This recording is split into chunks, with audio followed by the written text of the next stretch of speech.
ദൈവമക്കളെ, ഈ ആരാധനയുടെ നടുവിൽ തന്നെ ഞാൻ നിങ്ങൾക്കൊരു ഉറപ്പ് തരട്ടെ.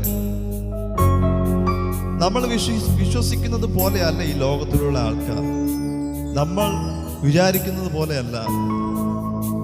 നമ്മുടെ കൂടെ എന്നും കാണുമെന്ന് നമ്മൾ വിശ്വസിച്ചിരിക്കുന്നവർ തന്നെ നമ്മുടെ ജീവിതത്തിൽ ഒരു ആപത്ത് വരുമ്പോൾ, അല്ലെങ്കിൽ നമ്മുടെ ജീവിതത്തിനകത്തൊരു പ്രശ്നം വരുമ്പോൾ നമ്മളെ പാതി വഴിയിലിട്ട് വെച്ച് പോകുന്നവരാണ് നമ്മുടെ കൂടെ നടക്കുന്ന ബന്ധുക്കളായിരുന്നാലും, നമ്മുടെ എത്ര സഹികളായിരുന്നാലും, എത്ര നമ്മൾ പ്രാണൻ കൊടുത്ത് സ്നേഹിക്കുന്നവരാന്ന് പറഞ്ഞിരുന്നാലും യേശുവിനെ പോലെ സ്നേഹിക്കാൻ ഈ ലോകത്തിൽ ആർക്കും കഴിയത്തില്ല.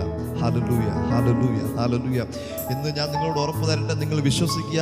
നിങ്ങളുടെ കൂടെ എത്ര വലിയ സുഹൃത്തുണ്ടാകട്ടെ, നിങ്ങൾക്ക് ഹൃദയത്തിൽ നിന്ന് നിങ്ങൾ ആഴമായി സ്നേഹിക്കുന്നവരായിരിക്കാം, പക്ഷേ അവരെല്ലാം ഒരു സാഹചര്യം വരുമ്പോൾ, ഒരു പ്രതികൂലം വരുമ്പോൾ, ഒരു പ്രശ്നം വരുമ്പോൾ അവരെല്ലാം നിങ്ങളെ പാതി വഴിയിൽ ഇട്ടേച്ച് പോകുന്നത്. അതാണ് ഈ ലോകത്തിൻ്റെ സ്നേഹം. എന്നാൽ ആമേൻ, ഈ ലോകത്തിലെ ഒരു സ്നേഹം അല്ലാത്തൊരു സ്നേഹമുണ്ട്. അതാണ് യേശുവിൻ്റെ സ്നേഹം. ലോകത്തിലുള്ളവർ സ്നേഹിക്കുന്നത് പോലെയല്ല യേശു നമ്മളെ സ്നേഹിക്കുന്നത്. യേശു നമ്മുടെ പണമോ നമ്മുടെ പദവിയോ നമ്മുടെ പ്രശസ്തിയോ ഒന്നും കണ്ടിട്ടല്ല. ആമേൻ, വർഷങ്ങൾക്ക് മുൻപേ, 2000 വർഷങ്ങൾക്ക് മുൻപ് നമുക്ക് വേണ്ടി സ്വന്തം ജീവനെ തന്ന് നമ്മളെ വീണ്ടെടുത്തതാണ് നമ്മുടെ യേശു. ഇതുപോലൊരു സ്നേഹം നമുക്ക് എവിടെയാണ് കിട്ടുന്നത്? ഹല്ലേലൂയ. ബൈബിളിൽ പറയുന്നുണ്ട്, കൂട്ടുകാരന് വേണ്ടിയിട്ട് തൻ്റെ ജീവനെ കൊടുക്കുന്നതിലും അധികം വേറെ സ്നേഹമില്ല.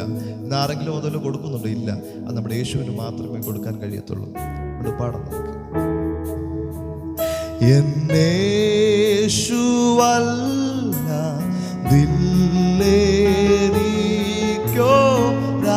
എന്നേശുവല്ലാതില്ലേനിക്കൊരാശ്രയം ഭൂവിൽ,